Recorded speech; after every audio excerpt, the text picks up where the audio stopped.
안녕하세요. 성도 여러분, 반갑습니다. 오늘 우리 153 성경 일독 102일째 되는 날입니다. 예레미야서 44장부터 50장까지 읽게 됩니다. 44장 내용 보면 살 길을 찾아 애굽으로 피난한 백성들을 향한 말씀입니다. 황무지가 되어 아무도 돌아올 사람 없는 그러한 성읍으로 전락한 유다의 모든 성읍들, 도대체 무슨 일이 있었나요? 3절에서는 그 모든 것이 우상 숭배 때문이라고 말씀하고 있습니다. 우상 숭배, 이러한 모든 행위들을 9절에서는 악행이라 이렇게 정의를 하고 있습니다. 끊임없는 말씀의 기회를 주었지만 문제는 돌이키지 않는 백성이었습니다. 말씀이 길고 짧고, 말씀이 어렵고 쉽고, 말씀이 어떠해서가 아니라 말씀을 받고 돌이키지 않는 백성. 살기 위해 선택한 길인 것 같지만, 그러나 그들이 선택한 길은 12절 보세요. 죽음의 길, 저주, 놀램, 조롱, 수치의 대명사가 됩니다. 13절과 27절을 보면 칼과 기근과 전염병으로 남는 자가 없게 될 것이라 말씀하고 있습니다. 예레미야서 45장입니다. 여호야김의 시대에 예레미야가 부르고 바룩이 기록한 내용이죠. 36장의 기록 내용과 연관이 있습니다.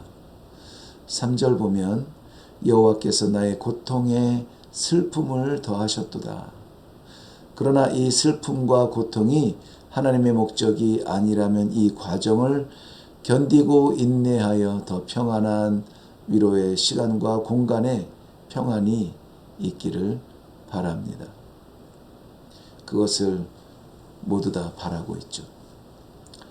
이후 마지막 52장까지는 이방 나라들과 하나님의 백성을 향한 하나님의 진노의 기록들입니다. 이방 나라들이 계속 등장을 하는데요. 그들을 향한 채찍은 하나님의 백성들에게 교훈이 되어야겠죠. 하나님의 말씀은 구원의 약속도 이루어지듯이 책망과 심판의 약속도 이루어집니다. 예레미야서 46장입니다. 열국에 대한 예언의 성취가 시작이 되는데 가장 먼저 애굽이 시작됩니다. 그 내용은 전쟁에 의해 격동이 일어나고 파괴될 것이라는 것이죠.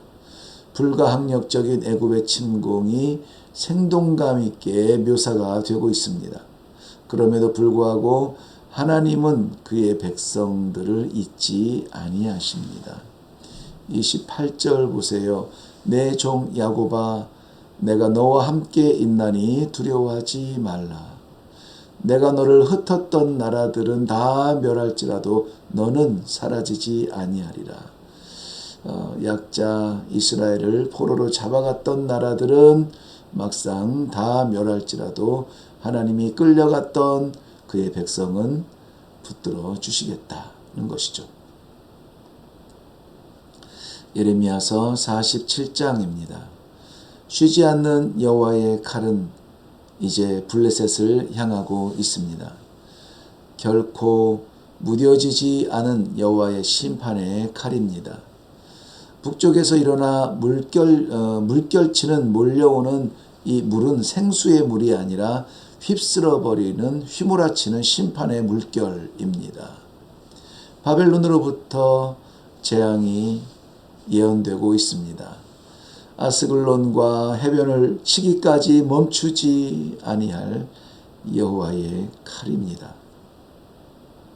아스글론은 가사의 북쪽에 위치한 지중해 해변의 지역을 말합니다. 예레미야서 48장입니다. 모압에 대한 하나님의 진노의 심판은 수치로부터 시작이 되네요. 모압은 암몬, 에돔, 유다와 동맹을 맺고 아수르의 느부갓네살에 저항하여 반역을 시도했습니다. 모압의 파멸의 원인은 여전히 역시나 우상 숭배, 그리고 그것을 포기하지 않는 교만한 마음입니다. 이방인도 이스라엘 백성도 다르지 않죠.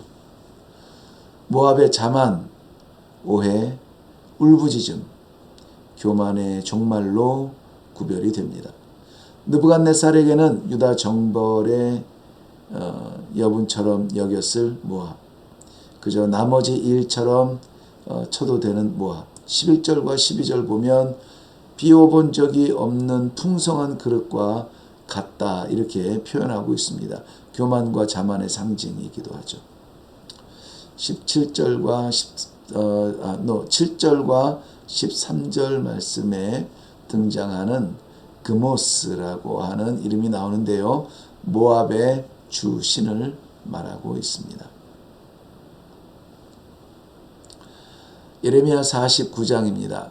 1절에서 6절은 암몬에 대하여, 7절에서 22절은 에돔에 대하여 하시는 말씀이죠. 그리고 23절부터 27절은 다메섹을, 28절부터 33절은 게달, 그리고 34절부터 39절은 엘람을 향해 말씀하고 있습니다.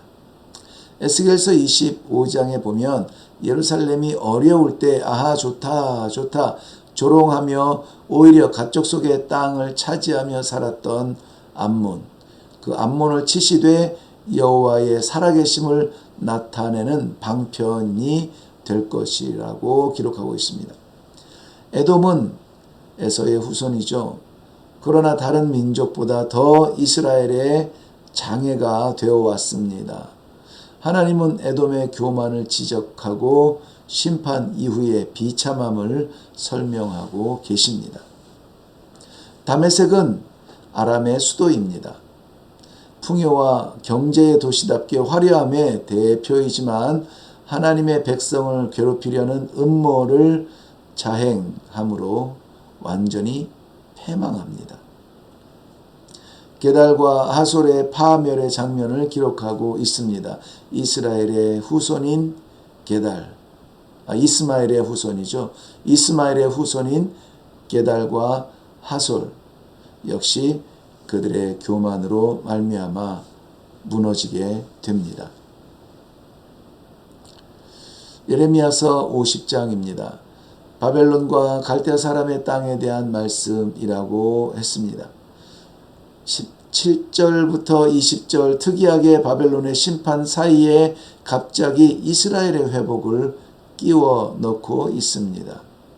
바벨론은 죄를 짓고 회개하지 않는 이스라엘을 처벌하기 위한 수단이었습니다. 이것은 바벨론의 의와는 전혀 상관없이 하나님께서 사용하시는 것입니다. 결국 이스라엘을 돌이키시는 것이 하나님의 계획이며 목적인 것입니다. 불편한 일을 겪고 괴로운 일을 당해도 하나님께서 돌아오게 하실 만큼 우리가 무언가에 빠져 있다면, 교만하다면 빨리 벗어야겠죠. 그때는 이스라엘의 죄를 찾을지라도 찾을 수 없을 것이라 완전한 회복을 하나님께서는 이루어 주실 겁니다. 그러니 완전한 회복의 자리에 있기까지는 우리는 끊임없이 하나님의 계획과 목적이 무엇인지를 물으며 그 방향을 향해서 나아가야 될 필요가 있겠죠. 우리의 자리에 머무르지 않고 말입니다. 본문 양쪽에 바벨론 심판이 적나라하게 기록되어져 있습니다. 그러한 중에 기어이 죄의 용서와 거룩한 삶으로의 회복을 이루시는 하나님의 사랑을 반짝 볼 수가 있었습니다. 이레교회 날마다 개혁되어지기를 원하고 우리의 자리에서 하나님의 자리로 날마다 나아가기를 원하는 성도들의 예배의 자리, 오늘도 그 진리를 위해서 153 성경 일독에 진심으로 함께하는 여러분을 주님의 이름으로 축복합니다.